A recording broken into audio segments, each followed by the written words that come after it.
Hey guys, it's Callie and welcome back to my channel, and today I'm going to tell you guys everything you need to know for the Sailor Moon Eternal movies. First of all, if you're new to my channel, welcome. I make weekly videos about anime, cartoons, and kind of just nerdy stuff in general, so if that sounds like something you enjoy, be sure to check out the other videos on my channel. So if you haven't heard, Netflix is releasing a two-part film called Sailor Moon Eternal. The movies will serve as the fourth season of Sailor Moon Crystal and will cover the entirety of the dream arc. But if you're like me and you haven't watched Sailor Moon since you were like 10 and don't feel like binging 3 seasons before June 3rd, don't worry, I've got you covered. In this video, I'll give you guys a rundown of everything you need to know for the Sailor Moon Eternal movies, as well as a summary of what happens in every season leading up to it. Now, if you're completely unfamiliar with Sailor Moon, it's a magical girl anime based on a manga of the same name. It follows the adventures of the Sailor Guardians, who are teenage girls with magical powers linked to their corresponding planets. The heroine of the series is Usagi Tsukino, who is also known as Sailor Moon. The original anime aired from 1992 to 1997 and spawned 3 animated feature films, a TV special, and 3 short films based on the anime.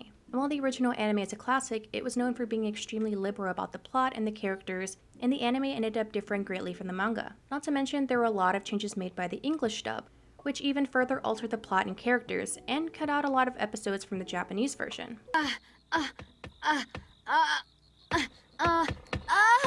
Oh wow, that looks hard! Fast forwarding in time to 2014, in commemoration of the 20th anniversary of the series, the reboot Sailor Moon Crystal was announced. The series was also stated to follow the plot of the original manga more closely than the 90s anime. The first season follows the Dark Kingdom arc, season 2 following the Black Moon arc, and season 3 follows the Deathbusters arc. Alright, so now that you're caught up on the logistics of the series, it's time to get you caught up on the Sailor Moon Crystal lore. So sit back in your Sailor Moon chair, get your Sailor Moon popcorn buckets ready, and let's get into it. Season 1, The Dark Kingdom arc.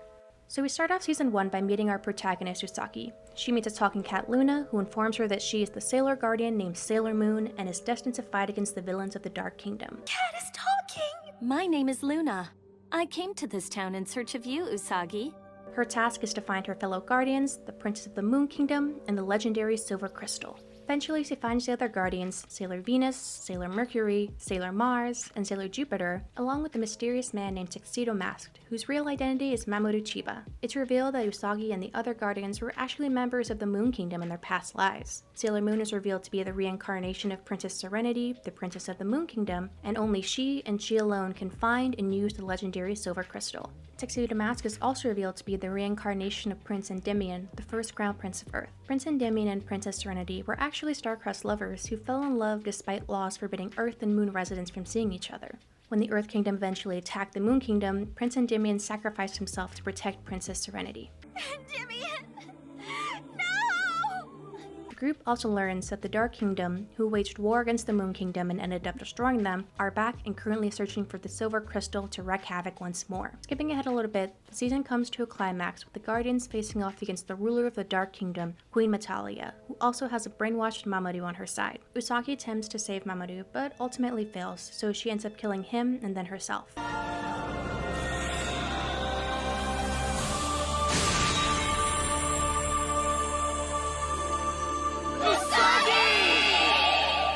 And the death of the two actually results in the Silver Crystal revealing its true form. The Guardians continue fighting, and it's revealed that Usagi and Mamoru actually aren't dead, and Usagi is able to bring out the Silver Crystal's true form, the Moonstick. And with it, she's able to defeat the Dark Kingdom, save her friends, and restore the planet back to normal. Moon healing! Escalation! So things seem to be back to normal for the gang, when suddenly a pink-haired girl falls from a portal in the sky. She pulls a literal gun at Usagi and demands the Silver Crystal. If you are who you say you are, then you should have the legendary Silver Crystal. Hurry up and hand it over! Now, or I'll shoot! And that's where Season 1 ends.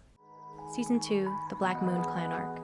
Season 2 picks up right where Season 1 left off. The gun is actually revealed to be fake, and we learn that the pink-haired girl is named Usagi Tsukino, so she's nicknamed Chibiusa by the gang. Chibiusa reveals she's from the 30th century, where a group called the Black Moon Clan has destroyed Earth. She's returned to the past to ask Usagi and the other guardians to save the future and her mother, who has been frozen in crystal. I'm from Crystal Tokyo, a city on Earth in the 30th century. There was a huge explosion in Crystal Tokyo, and then Mommy...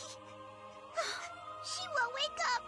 They also discover that the Black Moon Clan, led by Princess Demand, has also followed Chibiusa to the past in order to capture her and the past version of the Silver Crystal. Usagi and the others then follow Chibiusa to the future, where they learn that Chibiusa is actually the daughter of the future versions of Sailor Moon and Tuxedo Mask. They also meet the Guardian of Time, Sailor Pluto. I am the keeper of the door of space and time.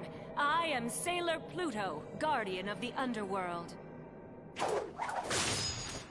Things then take a turn for the worse when Usagi and the other Guardians are captured by Prince Demand. And while they're able to eventually escape, Chibiusa feels guilty that her actions have led to this and ends up becoming manipulated by the Black Moon Clan. You thought you were wandering aimlessly, but you were searching for me without realizing it. Someone who wants you, someone who needs you. Come. Come with me.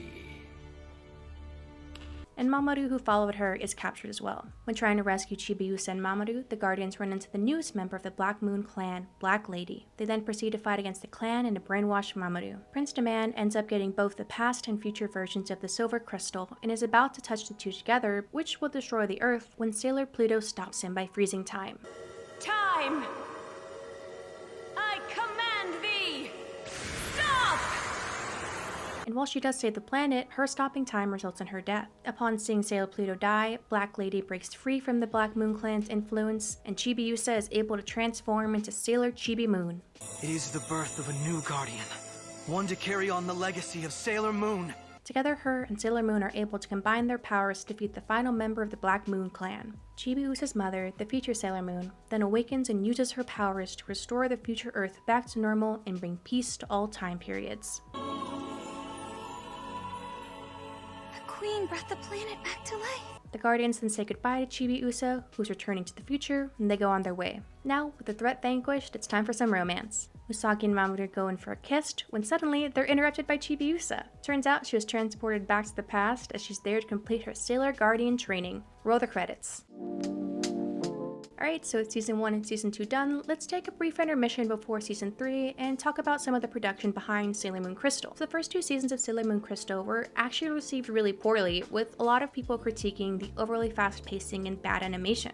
The first two seasons had notable animation errors, with character designs being inconsistent, incorrect anatomy, and just outright wonky animation. I even personally skipped out on watching the series when it came out because I wasn't really a fan of how the series looked and how bad the animations were. However, things changed for the better in Season 3. Season 3 was highly praised for its improved animations and better written characters. And while watching the series to make this video, the improvement between Season 2 and Season 3 is incredibly notable. Alright, intermission over, back to the story. Season 3, The Deathbusters Arc. Season 3 starts off hot with Sailor Moon, Mamoru, and an unknown teenage girl having visions about the beginning of doom. The time has come for the light guided by the three talismans.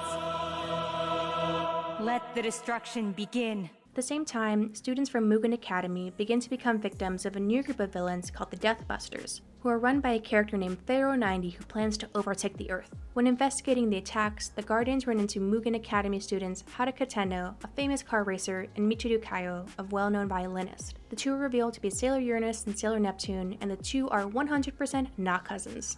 Here come Amara and Michelle. Oh, great. Why do you think they've entered the contest? They're girls and cousins too. The gang also discovers that Sailor Pluto has been reincarnated and is returned to the past to aid the Guardians in dealing with threats beyond the solar system, one of which being the Deathbusters. And with all the Guardians brought together, Sailor Moon gains a new evolution, Super Sailor Moon. Super Sailor Moon? Meanwhile, Chibiusa befriends a girl named Hotaru Tomoe, the daughter of Mugen Academy founder Professor Tomoe, who is later revealed to be heavily involved with the Deathbusters. The Guardians later discover that Hotaru is host to Mistress 9, who is the partner of Pharaoh 90. At the same time, she is also the reincarnation of Sailor Saturn, the Guardian of Silence, and she has the power to destroy the entire world. Because of this, Sailor Uranus, Sailor Mercury, and Sailor Pluto plan to kill Hotaru in order to prevent this destruction from happening. If Saturn, the final guardian, should again awaken, then the world as you know it will meet its end. Which is why, no matter what, Sailor Saturn cannot be allowed to awaken. So what are you going to do? We must kill Hotaru. But of course, Usagi and her friend object to this. However, before they can come to an agreement, Mistress 9 gains enough power to overtake Hotaru's body and escapes with Chibiusa's silver crystal and soul. Eventually they get Chibiusa's soul back and face off against Master Pharaoh 90 and Mistress 9, who has since been able to separate herself from Hotaru's body. Master Pharaoh 90 overpowers Usagi and the Guardians after assimilating Mistress 9, and is about to assimilate the entire planet when Sailor Saturn is awakened in Hotaru's body. I am an emissary from the abyss of death, protected by Saturn, the outer planet of destruction, the guardian of silence. I am Sailor Saturn. But instead of destroying the whole world, Sailor Saturn instead uses her powers to send Master Pharaoh 90 back to his own dimension, the Tau star system, and sacrifices herself in the process. Usagi then uses her powers to restore the city, and the rest of the Sailor Guardians all evolve into their super forms. Hotaru is also resurrected as an infant with Sailor Saturn's spirit inside her once again. Since this child is here all alone, I think that we should raise her. We will be her parents. All three of us. Agreed. The Outer Guardians then vow to raise and care for Hotaru and leave the city, promising to rejoin the other Guardians one day. A year later, Usagi and her friends are enjoying high school life, and Mamoru is just enrolled in university. Chibiusa has also finally finished her training and is preparing to return to the future, but before she leaves, she goes with Usagi and Mamoru to watch the solar eclipse. However, just as the moon begins to cover the sun, Usagi and Chibiusa begin to hear a strange bell ringing.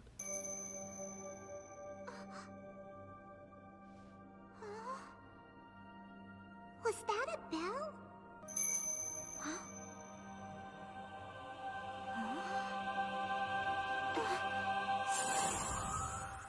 And that's where the Sailor Moon Eternal movies will pick up. So yeah, that was everything you need to know for the Sailor Moon Eternal movies, and honestly, after making this video, I'm even more excited for them. I honestly forgot how good Sailor Moon is and how much I loved it growing up. I love all the strong female characters, the lore, and if you can get past all of the resurrections and reincarnations, it's a really good story. So I'm super excited to see how the movies turn out. Also, if you're new to the franchise and looking for some more Sailor Moon content before the movies come out on June 3rd, you could try binging the entire series, but I basically just told you what happens in them. So instead, let me recommend to you one of my favorite Sailor Moon movies, Sailor Moon Super S. It was the last Sailor Moon movie prior to Sailor Moon Eternal to be released in theaters, and it is one of my all-time favorite animated movies. It's a one-shot movie that follows Usagi and the Guardians as they fight a group of villains who are stealing children and imprisoning them in their dreams forever. It's a really good movie and only a few hours long, so I highly recommend checking it out if you want something to tide you over before Sailor Moon Eternal. So yeah, that'll do it for this video. If you guys enjoyed it, please be sure to hit the like button and subscribe if you aren't already. I have some other videos on my channel as well if you want to go check them out. I'm uploading videos weekly, so be sure to subscribe to see more from me. And if you're already subscribed, just thank you guys so much again. It honestly means so much to me, and I really appreciate it. But yeah, thank you guys so much for watching, and I'll see you guys in the next video.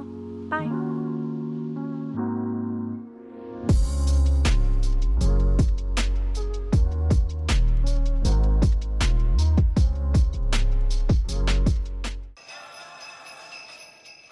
Merry Christmas and a Happy New Year!